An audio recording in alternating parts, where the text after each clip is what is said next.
आइए D block element की एक और प्रॉपर्टी को पढ़ते हैं जिसका नाम है इलेक्ट्रोपॉजिटिविटी, मतलब विद्युत धनात्मकता। कोई भी एलिमेंट हो या एटम हो अपने में से कितने आसानी से एक इलेक्ट्रॉन को निकालता है और इलेक्ट्रॉन को निकालने के बाद पॉजिटिव चार्ज लाता है। तो इस इलेक्ट्रॉन को निकालने के प्रोसेस में जितनी आसानी से वो इलेक्ट्रॉन को निकाला और जितनी जल्दी वो पॉजिटिव चार्ज लाया, वो क्या कहलाता है? इलेक्ट्रोपॉजिटिविटी कहलाता है। उसकी एटम की जो इलेक्ट्रोपॉजिटिविटी बहुत हाई होती है, जितनी आसानी से वो इलेक्ट्रॉन को निकालकर अपने में पॉजिटिव चार्ज लाता है। आइए एक एग्जांपल के थ्रू समझते हैं।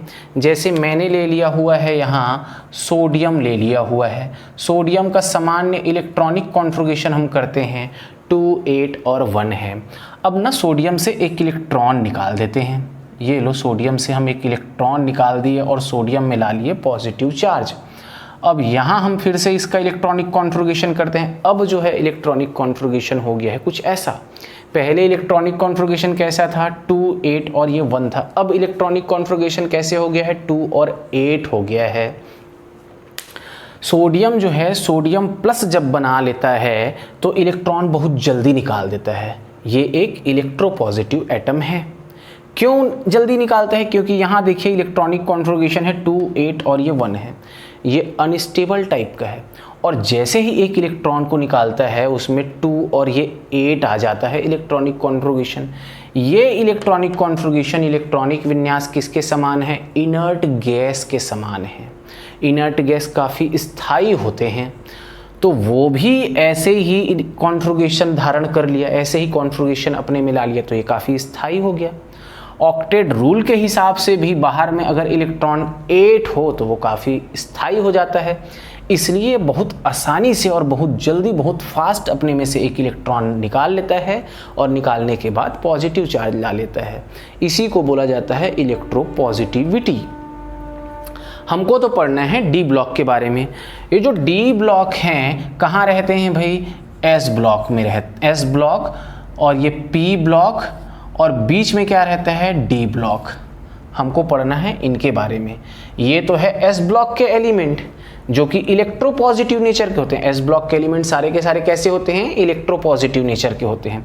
जैसे ही हम एस से पी की ओर जाते हैं या हम पीरियडिक टेबल में लेफ्ट से राइट की ओर जाते हैं तो जो इलेक्ट्रोपॉजिटिविटी है वो है कम होते जाती है। मतलब ये इलेक्ट्रोपॉजिटिव है और ये क्या हो जाता है? इलेक्ट्रोनेगेटिव हो जाता है। हमको तो इनके बारे में स्टडी करना है। ये जो डी ब्लॉक है, मैं 3D की अगर बात करूं तो ये स्कैंडियम से कहाँ तक है? जिंक तक है। ये स्कैंडियम किसके कांटेक्ट में है? एस वाले के कांटेक्ट में है। और ये कैसा है? इलेक्ट्रोपॉजिटिव टाइप का है, तो ये भी इलेक्ट्रोपॉजिटिव टाइप का होगा। जिंक किसके कांटेक्ट में है? पी के कांटेक्ट में है।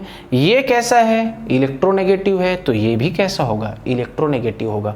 और हमको तो पता है इसमें भी हम लेफ्ट से राइट की ओर जाते हैं तो इलेक्ट्रोपॉजिटिविटी क्या होते जाती है? डिक्रीज होते जाती है। ये ज़्यादा इलेक्ट्रोपॉजिटिव है, इसके बाद आने वाला थोड़ा सा कम, थोड़ा सा कम, थोड़ा सा कम, थोड़ा सा कम, ये इलेक्ट्रोनेगेटिव होते जाएगा। तो नेक्स्ट प्रॉपर्टी हमारी क्या है? इलेक्ट्रोनेगेटिविटी है। जैसे ही हमने देखा हुआ है इलेक्ट्रोपॉजिटिविटी। इलेक्ट्रोपॉजिटिविटी मतलब किसी एटम्स के द्वारा एक इलेक्ट्रॉन को निकालने के बाद जितनी जल्दी से वो पॉजिटिव चार्ज ला लेता है उसको हम लोग इलेक्ट्रोपॉजिटिविटी कहें। तो इलेक्ट्रोनेगेटिविटी क्या है? इस एटम या एलिमेंट के द्वारा कितनी आसानी से और कितनी जल्दी अपने में उस इलेक्ट्रॉन को खींचकर अपने में नेगेटिव चार्ज को ला लेना क्या कहलाता है? इलेक्ट्रोनेगेटिविटी। मतलब इलेक्ट्रॉन को खींचना क्या कहलाता है? इलेक्ट्रोनेगेटिविटी कहलाता है। आइए एक एग्जांपल के थ्रू अपन समझते हैं। ये है राम और ये है श्याम और इन दोनों के बीच एक बॉन्ड बना हुआ है। मैं बोल रहा हूँ कि ये जो राम है और श्याम है, राम की इलेक्ट्रोनेगेटिविटी ज़्यादा है। मतलब राम क्या करेगा? इस बंध के इलेक्ट्रॉन को अपने में खींच लेगा और अपने में ला लेगा नेगेटिव चार्ज और इसमें आ जाएगा पॉजिटिव चार्ज। तो ये जो बंध के इलेक्ट्रॉन को खींचकर अपने में नेगेटिव चार्ज लाने की जो प्रक्रिया है उसी को क्या बोला जाता है? इलेक्ट्रोनेगेटिविटी कहा जाता है। इसी गुण को क्या कहा जाता है? इलेक्ट्रोनेगेटिविटी कहा जाता है। और यहाँ से यहाँ आए थे तो इलेक्ट्रोपॉजिटिविटी धीरे धीरे कम हुई थी, मतलब जस्ट उल्टा। अब क्या हो जाएगा, इलेक्ट्रोनेगेटिविटी बढ़ जाएगी। इलेक्ट्रोपॉजिटिविटी कम हुई है तो इलेक्ट्रोनेगेटिविटी बढ़ते जाएगी, मतलब यहाँ से यहाँ जाएंगे तो इलेक्ट्रोनेगेटिविटी धीरे धीरे बढ़ते जाएगी।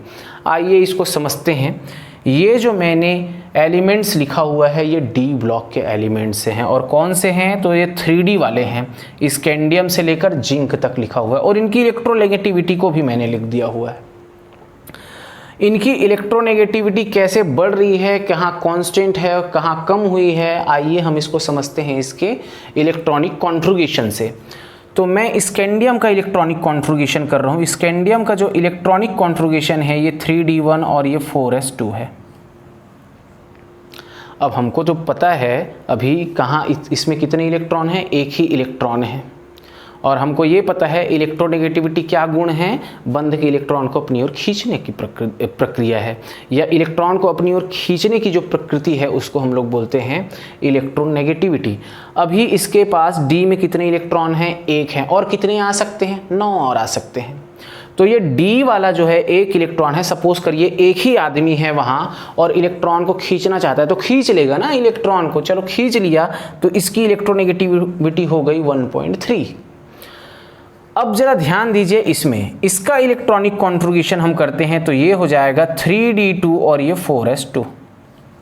अब यहाँ कितने लोग आ गए, 2 लोग आ गए बाहर के इलेक्ट्रॉन को खींचने के लिए। तो खींच लेंगे ना इलेक्ट्रॉन को, तो खींचेंगे इलेक्ट्रॉन को, जल्दी खींचेंगे तो इसकी इलेक्ट्रोनेगेटिविटी बढ़ गई, 1.5 हो गई। यहाँ जैसे ही आए इसका इलेक्ट्रॉनिक कॉन्फ़िगरेशन करेंगे तो हमको पता चलेगा ये 3d3 है और ये 4s2 है। अब कितने आ गए, 3 आ गए। तो और जल्दी से खींचेंगे ना, जितनी जल्दी से खींचेंगे उसकी इलेक्ट्रोनेगेटिविटी क्या हो जाएगी, उतनी ही इंक्रीज हो जाएगी। यहाँ आपको ध्यान रखना है 1.6 हो गया है, यहाँ थोड़ा सा कम हो गया है, इसकी अपेक्षा कम हो गया है। तो क्यों कम हुआ है ये भी देखेंगे। यहाँ 1.8, 1.8, 1.8 यहाँ फिर से बढ़ गया है और यहाँ कम हो गया है।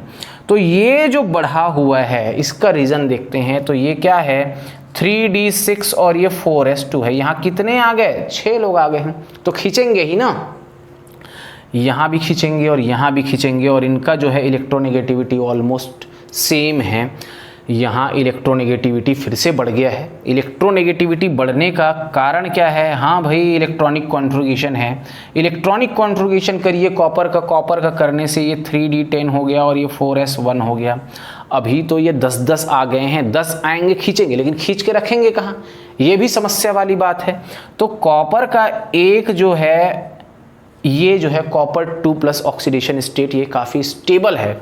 कॉपर 2+ ऑक्सीडेशन स्टेट में जैसे ही करता हूँ इसका कॉन्फ़िगरेशन क्या हो जाएगा, 3d9 हो जाएगा, 4s0 हो जाएगा। मतलब 9 लोग आ गए हैं जो एक को खींचेंगे, एक ही चाहिए ना, एक ही बस खींच सकता है, तो तेज़ी से खींचेंगे, इसलिए इसकी इलेक्ट्रोनेगेटिविटी 1.9।